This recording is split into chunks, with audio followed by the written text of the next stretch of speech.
भारत गौरव आचार्य श्री पुलक सागर जी गुरुदेव के प्रवचन और लेटेस्ट धार्मिक भजन व कार्यक्रम निशुल्क देखने व सुनने के लिए हमारे YouTube चैनल जीन शरणम मीडिया को आज ही सब्सक्राइब करें और सबसे पहले देखने के लिए बेल आइकन पर क्लिक जरूर करें। ये फल है, ये फसलें हैं, ये अनाज है, इनको सुरक्षित रखोगे तब तुम्हारा पेट भरेगा, नहीं तो सुरक्षित नहीं रखा तो तुम्हारा पेट भरने वाला नहीं है। एक संगीतकार को संगीत सीखने का प्रयास करना पड़ता है, अभ्यास करना पड़ता है। ऐसा थोड़ी है कितना भी महंगा इंस्ट्रूमेंट ला करके तुम्हारे सामने रख दो और बोलो कि बजाओ, यदि बजाना नहीं आता तो उस लाख के इंस्ट्रूमेंट की कोई कीमत नहीं हुआ करती है। वह अभ्यास करना पड़ता है। ये बच्चियां बैठी हैं, एक प्रस्तुति देना है स्टेज पर, मंच पर एक सांस्कृतिक प्रस्तुति देना है तो 8-8, 10-10 दिन प्रयास करना पड़ता है, पुरुषार्थ करना पड़ता है। मालूम है 10 दिन की तैयारी, प्रस्तुति 10 मिनट की। समझ में आया? 10 मिनट के लिए 10 दिन अभ्यास करना पड़ता है। तो अपने जीवन को यदि पुण्यमय बनाना है तो हमें जीवन भर भगवान की भक्ति करना पड़ेगी, तब जाकर इसका रिजल्ट प्राप्त हुआ करता है। आपको मालूम है आपके राजस्थान में ठंडी पड़ने लगी है, पड़ने लगी कि नहीं? नहीं, हमारे यहाँ नहीं पड़ती। यहाँ तो मुश्किल से 4-6 दिन पड़ेगी दिसंबर में। यहाँ तो गर्म कपड़े भी नहीं पहनना पड़ते हैं। लेकिन आपके यहाँ बांसवाड़ा में ठंड पड़ने लगी। दिवाली से आदमी सोचने लगता है कि ठंड आ गई। मालूम है आपको कि जब ठंड लगती है तो क्या करते हो आप? गर्म कपड़े पहनते हो, स्वेटर पहनते हो, ऊनी कपड़े पहनते हो। कितने महीने पहनते हो? बोलो। 4 महीने कहाँ पड़ती है अब? 2, 2.5, 3 महीने है ना। मान लो कि 2 महीने ठंड जोर से पड़ी तभी पहनोगे। आप ये बताओ 2 महीने पहनते हो गर्म कपड़े, आप कितने 2 महीने पहना ठंड से बचने के लिए? एक बात बताइए, कभी सोचना, कपड़ों में भी चिंतन कर सकते हो, हर चीज में सोच सकते हो। 2 महीने की ठंड से बचने के लिए वो ऊनी कपड़ा 2 महीने आपकी ठंड से रक्षा करता है। एक बात बताओ, तुम उन कपड़ों की रक्षा कितने महीने करते हो? विचार करिए। 10 महीने तुम संभाल के रखते हो, तब 2 महीने वो तुम्हारी रक्षा करता है, तब वो तुम्हें बचाता है। 10 महीने संभालोगे तब 2 महीने कपड़ा तुम्हें संभालेगा। विचार समझ में आ रहा है ना? तो जो 10 महीने धर्म करता है तब धर्म 2 महीने तुम्हारी रक्षा करने को तैयार होते हैं। जीवन भर मान विचार करिए।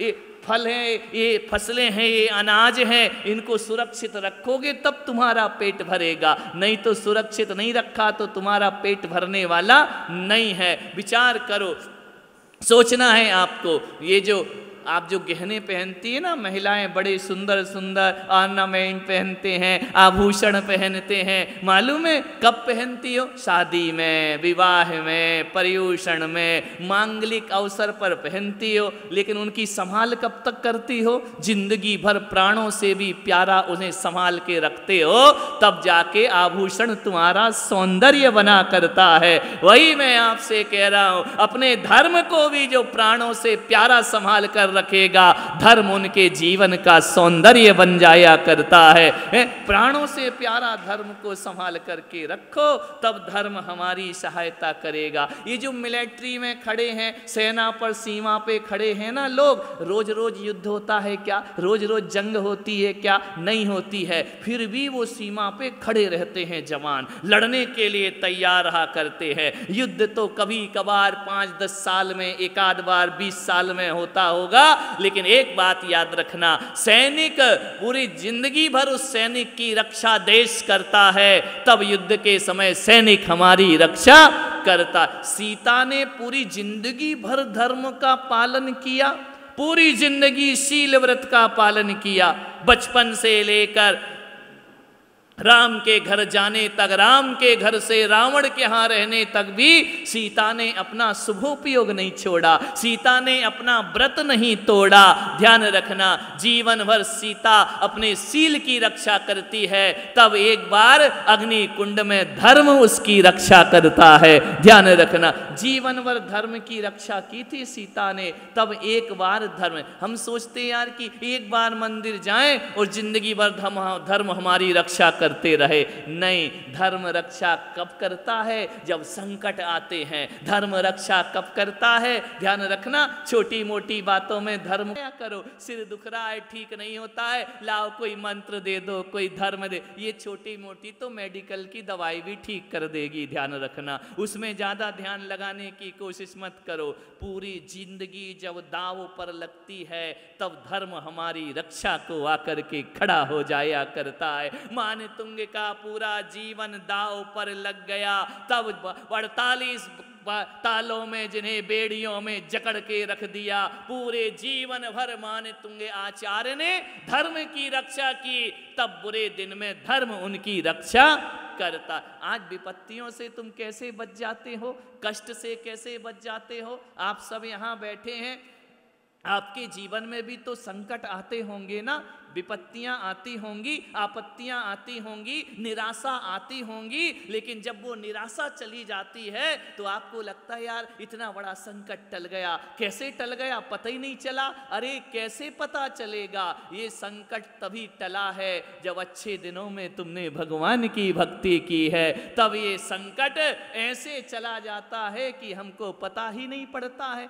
कौन मानस है जीवन में जिसके जीवन में संघर्ष नहीं हुआ करता है? कौन व्यक्ति है इस दुनिया में जिसके जीवन में कोई संकट और कष्ट नहीं आया करते हैं? आप और हम तो मामूली लोग हैं। महापुरुषों के जीवन में भी कष्ट आया करते, तीर्थंकरों के जीवन में कष्ट आए, लेकिन वो कष्ट कैसे निकल जाते हैं पता नहीं चलता है। जब कष्ट होता है तो बहुत बड़ा दिन लगता है, ऐसा लगता कैसे दूर होगा ये संकट, कैसे टलेगा। लेकिन जब टल जाता है ना तो पूरे अपन जितना भी संघर्ष है वो भूल जाया करते हैं और फिर आनंद में जीना प्रारंभ कर देते हैं। विचार करो, कोरोना में कितने लोग चले गए और आज अपन यहाँ बैठ के पूजा कर रहे हैं। क्या काम आया है? मास्क काम नहीं आया, ये सैनिटाइजर काम नहीं आया है, ध्यान रखना ये वैक्सीन भी काम नहीं आई है। अरे पूरी जिंदगी भर हमने कुछ धर्म कर लिया होगा तो आज यहाँ बैठकर भगवान की पूजा कर। धर्म हमारी सहायता करता है, धर्म सहायता करते हुए दिखाई नहीं देता है, लेकिन बहुत बड़ी ताकत बनकर हमारे साथ साथ धर्म चला करता है। धर्म की अटूट शक्तियां होती हैं, बड़े बड़े संकटों को, विनाश को जो बोलो कितने लोग चले गए इस कोरोना से।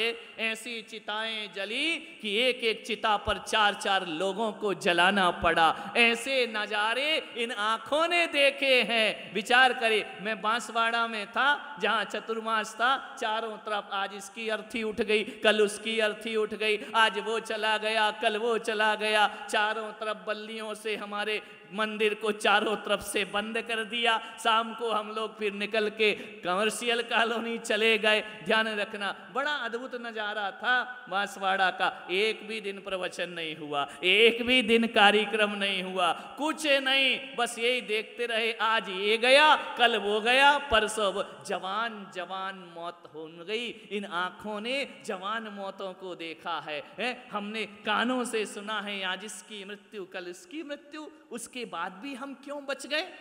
क्या हो गया हमारे जीवन में? जरूर हम सबने कोई पुण्य किया होगा।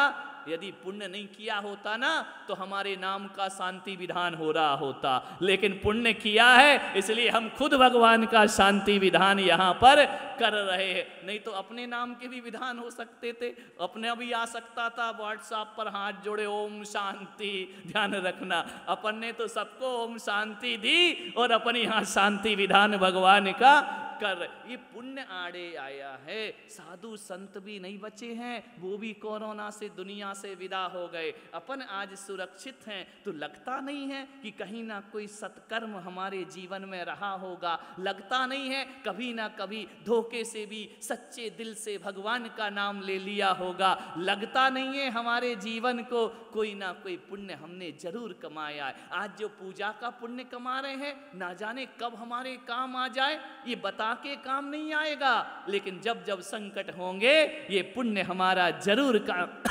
आया करता है। पुण्य कभी व्यर्थ नहीं जाता है, वह अपना फल जरूर देता है, वह अपनी प्रतिक्रिया जरूर देता है। बस फर्क इतना है कि वह बताता नहीं है कि मैंने तुमने ये पुण्य किया उसका ये फल है, लेकिन आज भी सफलता से जीवन चल रहा है, आनंद से जीवन चल रहा। पैसों का संकट आया, इस दिवाली ने वो संकट भी दूर कर दिया।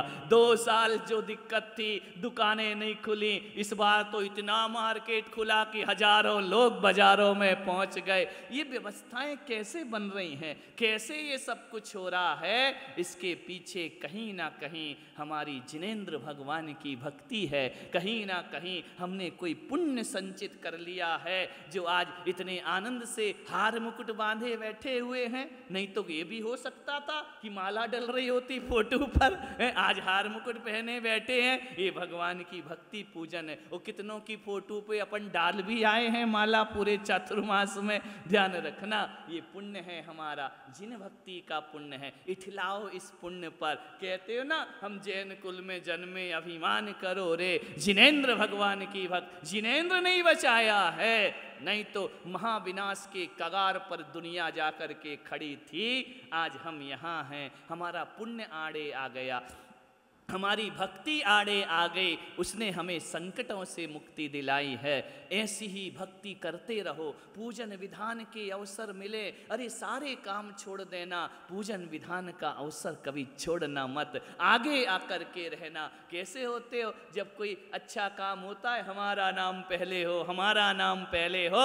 पूजन जब धर्म का काम हो तो अपना भी होना चाहिए कि हमारा नाम पहले आना चाहिए, हम सबसे आगे आना चाहिए। हमें सौभाग्य मिलना चाहिए भगवान के अभिषेक का, हमें सौभाग्य मिलना चाहिए मुनियों को आहार देने का, हमें सौभाग्य मिलना चाहिए किसी साधु की, संत की सेवा करने का। इतना आनंदित चातुर्मास यहाँ पर मेरा संपन्न हुआ है, मैं कुछ शब्दों में व्यक्त नहीं कर सकता। हालांकि मेरे चतुर्मास बड़े बड़े शहरों में हुए, बड़ी बड़ी सभाओं में हुए, हजारों हजारों लोग जो प्रवचनों में आते थे, हजारों हजारों लोग जो धर्म से जुड़ते थे। लेकिन इस जंगल में कोई नहीं। लेकिन मैं कह सकता हूँ कि यहाँ पर जो श्रद्धा भक्ति हमारे भक्तों ने दिखाई है, एक एक परिवार ने एक एक दिन का चातुर्मास का सौभाग्य प्राप्त किया है।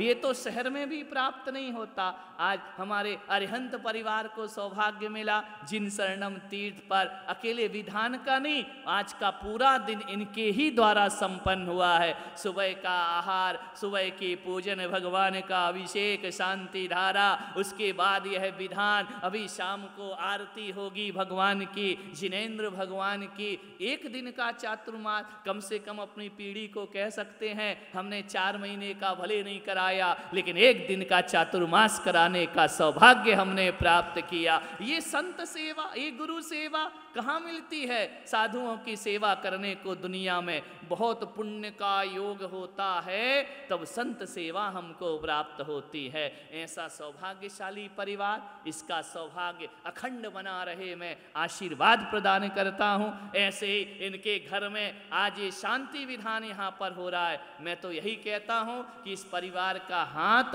और जितने भी लोग बैठे, ये मत सोचो कि हमको आशीर्वाद नहीं दे रहे हैं, हम तो सबको देते हैं। मेरी समाज जिसका हम भोजन करते हैं, मेरी वो समाज जिसका हम पानी पीते हैं, हमारी वो समाज जो अपने बच्चों से ज़्यादा अपने संतों का ख्याल रखती है, हमारी वो समाज जो अपने घरों से ज़्यादा भगवान के मंदिरों का ध्यान रखती है, उस समाज का हाथ ऐसा रहना चाहिए, कभी भी ऐसा होना नहीं चाहिए। यही आशीर्वाद मैं प्रदान करता हूँ। दोनों हाथ लुटाओ, पुण्य की धरा है, पावन धरा है, बटोरो नहीं, लुटाना सीखो जीवन में। जो लुटाएगा उसके पास लौट लौट करके आएगा, जो जोड़ जोड़ के रखेगा चला जाएगा। इस आया था जब धरती पर क्या लेकर आया था, और जाएगा तो क्या लेकर जाए। ये पुण्य संचय करिए। मनुष्य का भाव, इतने अरबों की जनसंख्या है,